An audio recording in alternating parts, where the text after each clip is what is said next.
Harry's visa application has been handed over to Judge Nichols for consideration, but many details in the case are still a big mystery. How serious is this incident? Join me to find out and go deeper into the story. And welcome to my channel. Harry's U.S. visa application has been handed over to a judge for clarification. This incident was brought up by the consulting organization after Harry made a statement in his memoir Spare. At the last hearing, while not overtly stated, the Department of Homeland Security alluded that Harry may have entered in the U.S. in Q1 2020 under a diplomatic visa. They later made statements that Harry would still be eligible to hold such a visa. The attorneys disputed Harry's eligibility to continue to hold one post-Megxit. Harry had a diplomatic visa when he fled to Canada as the top Canadian Home Office officials discussed his internationally protected person status and revoked state-funded security once Megxit was official. So, his entering the U.S. under such a visa in Q1 2020 seems likely. The judge made a statement that questioned the validity of Harry still holding a diplomatic visa after everything he had written in Spare. It sounded like the judge may have read all or parts of the book. The Department of Homeland Security refuted that, saying something like, "He's still the king's son," but it sounded like the judge wasn't buying what they were selling. Is it possible that the Department of Homeland Security engaged in after-the-fact file stuffing? Yes, that department is fraught with corruption, but it's also highly illegal, and officers can and often do go to jail and lose their pensions when caught. On a case so scrutinized under a spotlight, it would be foolish to do this. But those who believe that they are invincible often do foolish things. But falling on your sword, praying that the whistleblower doesn't bust you later, all to protect Harry? I'm not so sure about that given potential consequences. Regardless of what visa he entered under, he should have a new one by now. Plus, you cannot accept any work inside the country hosting you while holding a diplomatic visa.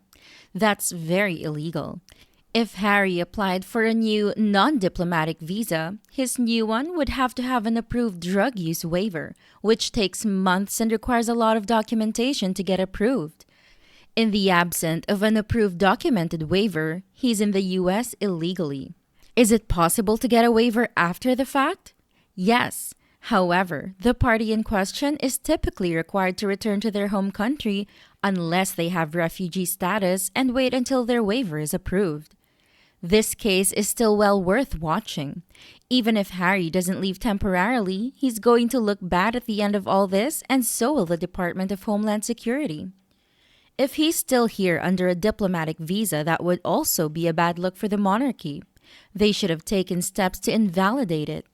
The visa should be completed and approved before approaching border security. However, laws don't apply to diplomats and their children, unfortunately. So, traveling with a diplomatic passport has enormous privileges, and we also have a new whole border situation currently.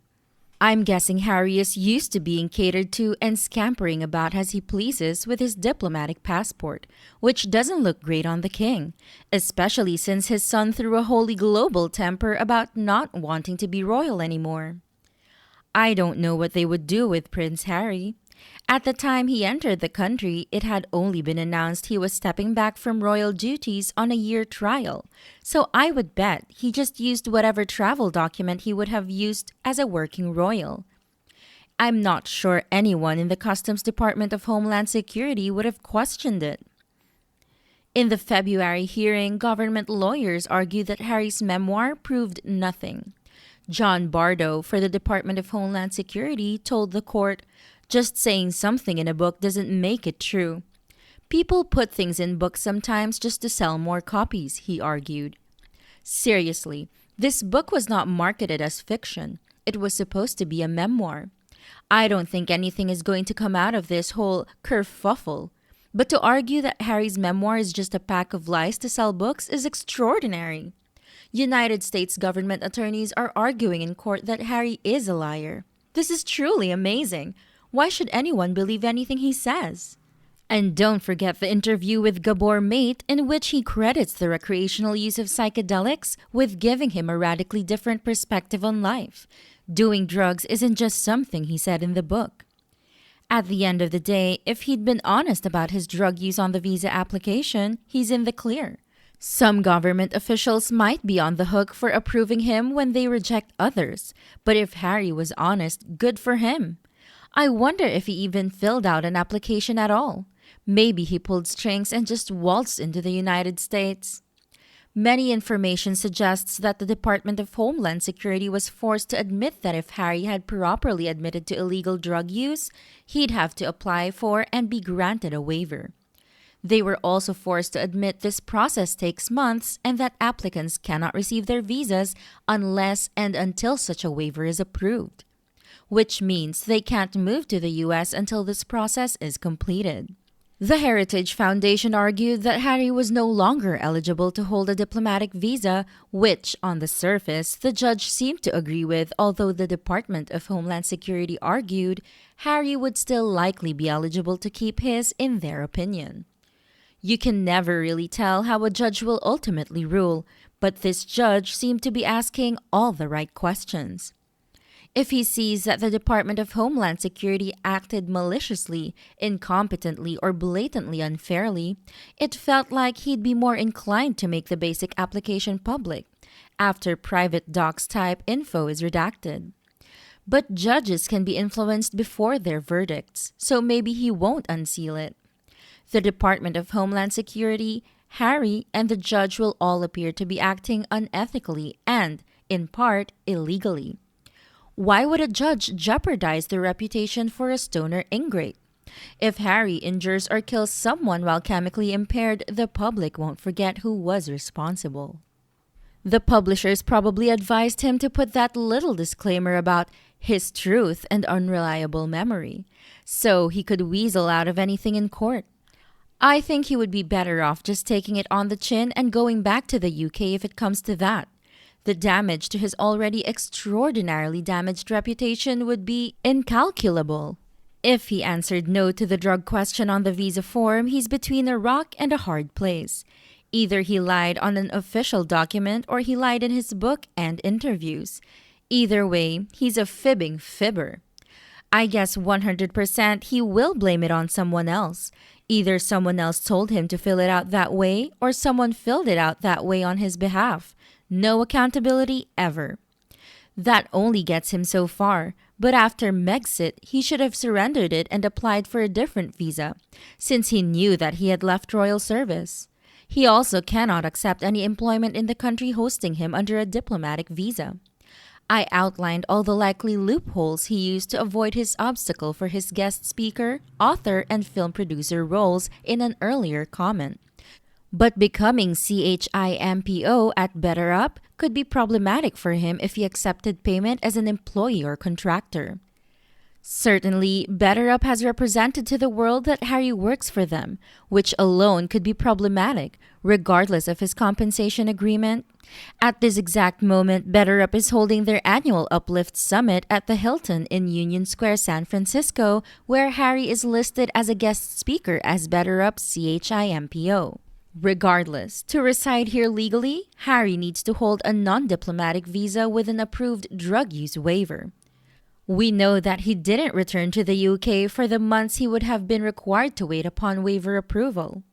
This means it appears he's here illegally either because he lied about taking illegal drugs, or he told the truth but didn't leave until his waiver was approved.